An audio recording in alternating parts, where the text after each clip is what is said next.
G'day guys, Nomad here, back with another tutorial video. This time I'm going to be doing a little bit of a tutorial on defending.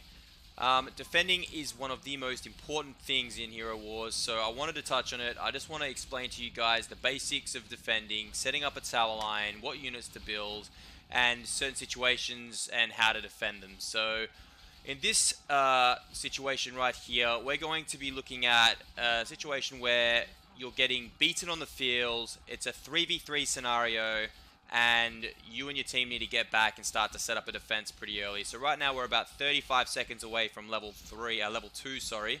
And I'm just going to show you how to start setting up a defense early. So I'm actually controlling two computers at the moment, so I'm going to be flipping between the two to sort of show one hero pushing up the field. But at the moment, so I'm going to pull my hero back into base for now. I've bought some items in my inventory, as you can see here, which are really what you need for defending. I'm going to head back into base now. I'm going to start turning my hero up, so I've got a little bit of stats to actually stay on field.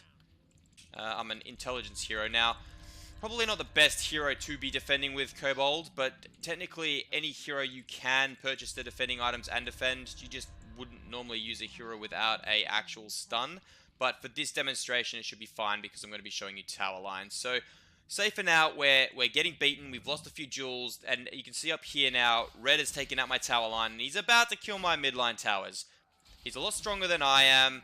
I can't get to him to stop him. So, we need to start setting up a defense, or I'm going to lose my bank and potentially lose the game. So, first thing you're going to want to do is ask for share control. So I'm color teal. You're going to want to ask your two teammates, if it's a 3v3, to say, can you please type -share teal.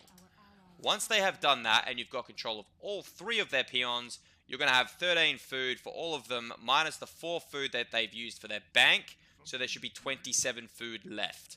So I'm going to spend 27 more food above my 4 food here to show you how to build with them. So first step, early. He's coming now. We need to start setting up towers.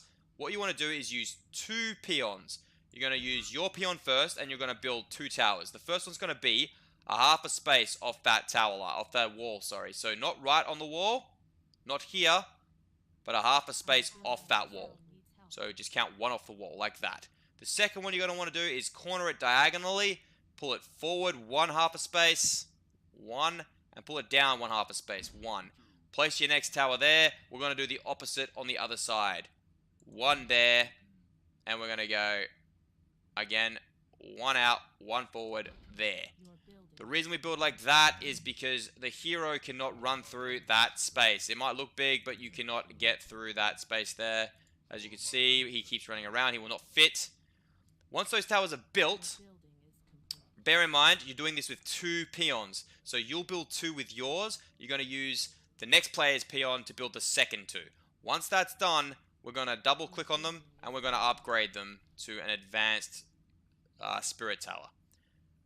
Now, once that is done, it's still not level 3. We've got 4 minutes left, so we're going to have to turtle a little bit with this. So make sure you've got your items. You're going to want to have cyclones, boulders, or both. You definitely want to have anti-magic shell. You definitely want to have healing wards because you might need to be healing some of your units here. Stomps, we can talk about that later. Probably not necessarily needed unless it's situational. You definitely want to have your boots of speed, and if you can, advance it to holy boots.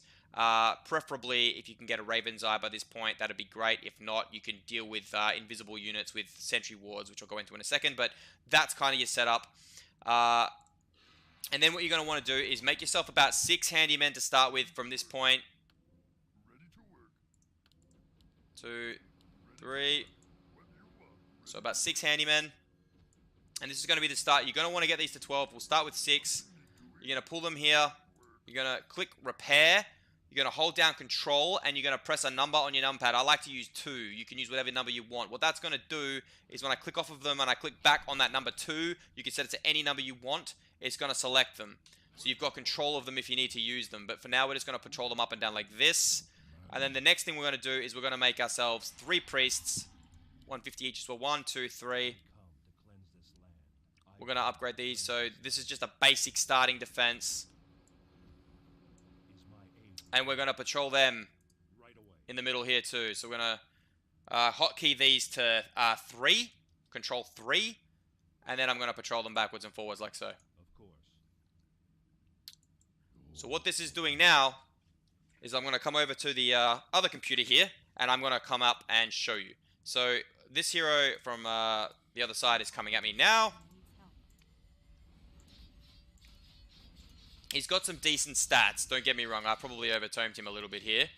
But what is going on? I'm getting stuck by nothing. Let me just deal with this. Run a fire, that bit of a bug there. So he's coming at me. He's ready to rush me, and what he's going to do is he's going to throw on an anti-magic shell. He's going to want me to not be able to stun him. So he's going to run in and he's going to start hitting this tower here. So as he gets there, my priests are going to come down. They're going to quick abolish. Now he's got no magic shell. I can cast Cyclone. I can throw him in the air. That gives me my handyman some time to repair again. When he comes down, I can hit the boulder and stun him. Now he's taking damage. I can pull back. I can do it again on him and stun him again. He's locked there. I can keep going until he's dead. I could Cyclone him again if I wanted to. It's up to you. But basically, once the anti-magic shell is off and you get that first Cyclone or stun, you can lock him there until he dies. Protecting that. So, as long as his anti-magic shell's not on him, you can use these spells to kill him. And these towers should be sufficient enough to protect you from the bottom and top, as long as you've got the priests and handymen there. That's key, because they'll repair and they'll abolish. Without those, that tower line isn't the strongest. So, that's the setup. Then you're going to sort of try and turtle this out. If you really need to, you can put another 2 towers in the middle here and here. I can show you the spacing for those, but you'll see them in a minute when I build them at level 3 and level 4. But for now, I just stick with this. Remember, 2 towers on one player's peon, 2 towers on another player's peon. You haven't built any towers on the 3rd peon yet in a 3v3, so we're going to wait with that person. We're going to then build at level 3. So once level 3 hits, which it does in 30 seconds, we're going to upgrade these towers to destroyers, which you can see comes at level 3 here. And that's going to give us more damage, and it's going to give us more armor and HP as well, compared to what they're currently sitting at. So 13 seconds. In the meantime as well, what you can be doing is, if you've got the gold, start pulling out some more handymen. You want to get it to 12, so that's another 2, that's 3, 4, 5, 6. So again, what you'll do here, you've got yourself another 6 handymen. Click that 2, so that you've selected. Hold shift, drag select. Now you've got 12. Control 2, or whatever number you want. Now you've got all 12. Right click the repair. And we're going to do the same principle. We're just going to pull them backwards and forwards like this. They're hotkeyed, you can move them when you need to. Priests, you might want to pop a couple more of those out as well. Maybe make another 3. 1, 2, 3. And then what we're going to do is we're going to start to pull the priests either side. So we're going to move the first lot of priests up this way. We're going to sit them like this. And we're going to patrol them back and forth up here. And vice versa, but opposite down here. And I'm going to hotkey those to 4. So I've got 2 separate groups of priests now. A little bit more versatility and control. Okay, so it's level 4 now. Let's upgrade these to destroyers. So again, you're going to have to double click on these 2 and then double click on these 2 because they will be separate peons. I can do it all in one go at the moment because it's all under mine. But let's upgrade those. Now with that 3rd peon, what you're going to do is you're going to come in here and you're going to, well, firstly, we're going to upgrade the peon because now it's level 3. So we're going to click all the peons and we're going to upgrade them to a master peon. And then we're going to set our next tower up, okay? So you can wait this out. If you think 4 destroyers is enough, you can wait out till level 4 if you want splash towers and snipers. If you don't want splash towers and snipers, if you wanted to have an advanced frost tower, for example, you could chuck a couple of these up. So the next step would be to put these in position. Splash towers and frost towers are replaceable. So I'm going to build frost towers. You can build splash towers. Just put them where I put my frost tower. So I'm going to come out, not a full one this time. I'm going to be a half, so equal. Half off, half out, and I'm going to build it there. And then I'm going to do the same thing on the other side. Half, half, I'm going to put it there. And that's 2 advanced frost towers, okay? So now what we've done essentially is we could do this with the same 2 peons. We've essentially spent 6 food on these 2 destroyers, and then another 2 food, which is 8. We've got 1 food left for both those guys. And we can max out their food now. So if you'd like, the next tower you're going to pop up is going to be a long-range tower. So each player can build one advanced long-range tower. So I can only build one because I'm on my own here. So I'm going to build one of these. The other two players, I'm just going to use the normal long-range tower. Just imagine that's an advanced long-range tower for this example. So I'm going to build the long-range tower. I'm going to chuck him up here. And then I'm going to come and build on the other guy, other peon again. Here's advanced long-range tower, and that can go here. Our allies' town needs help. Your building is complete. Okay. So now that that's built, you've pretty much set up two players' tower line, towers, and you've just got one peon left with 9 food, okay? So with that last player, we're going to get to level 4, which it's hit now. We're going to now select the sniper tower. And what we're going to do is we're going to come off here. Now, up to you. You can choose to be level here, as long as you half space off the towers. Level here, you could be a half space out. You could be a full space out. It really doesn't matter. As long as the rule is be a half a space off this tower. Doesn't matter where else you place it. And don't go too far out here either, because then obviously there's a gap.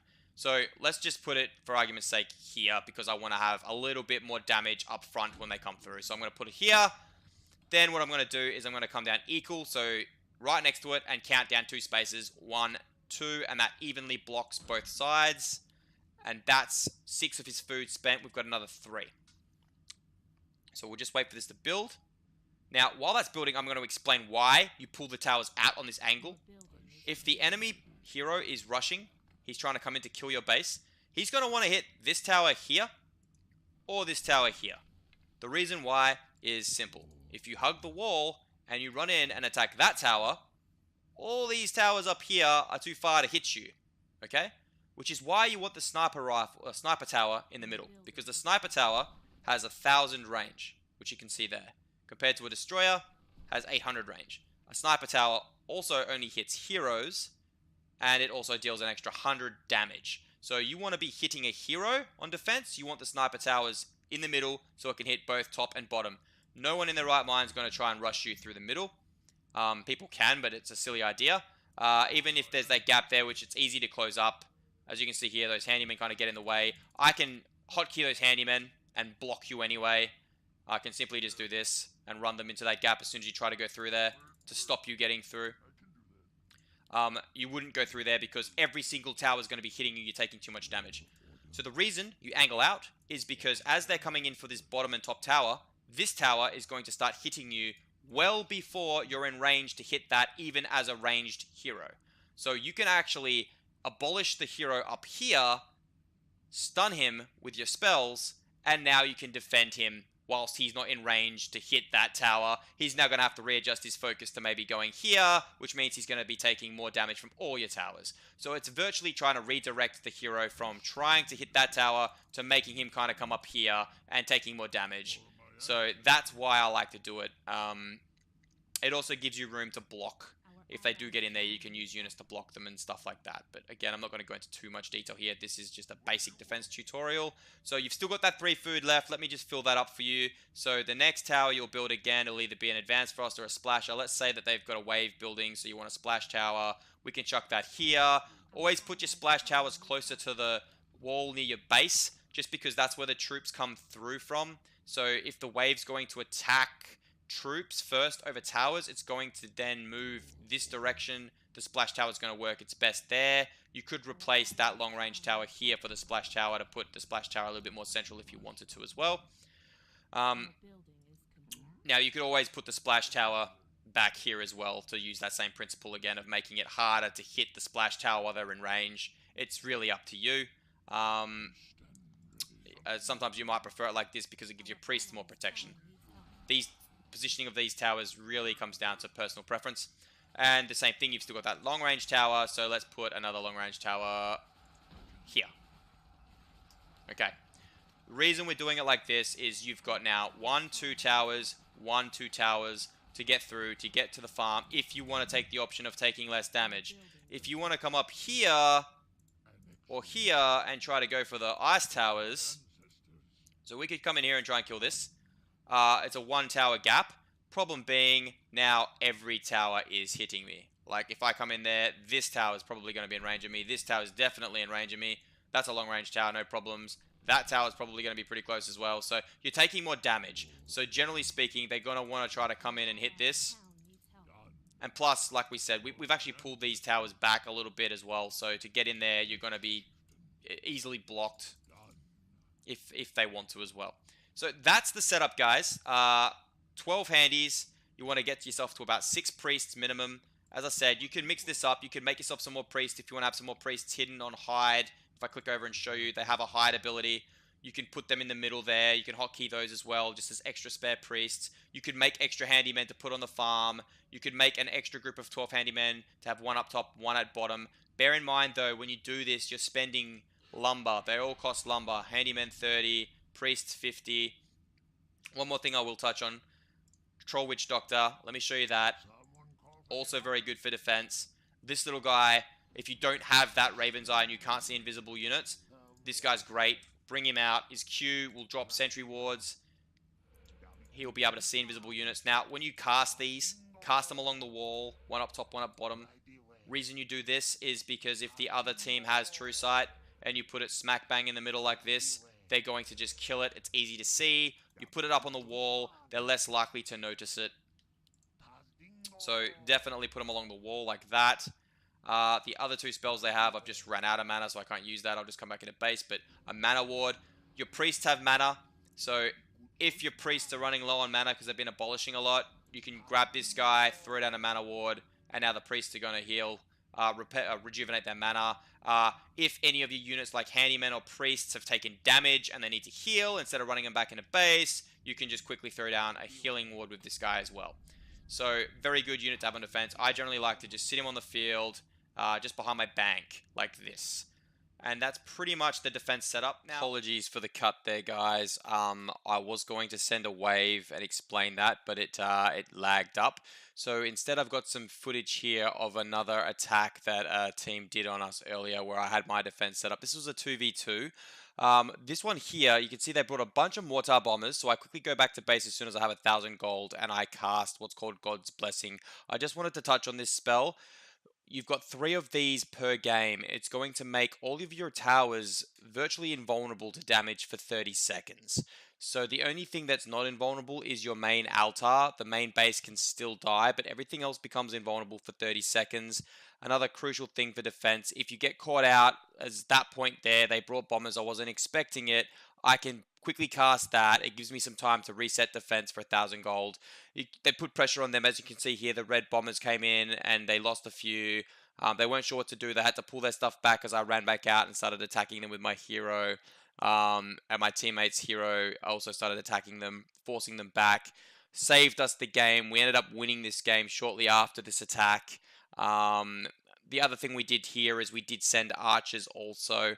I mentioned before about defending. So if they've sent stuff at you, any wave, or if they're using bombers, anything like that, sending something at them to defend, time it so that just before the wave gets to your towers, send back at them. It's a really strong way to defend by using a send at the same time as the waves approaching your towers.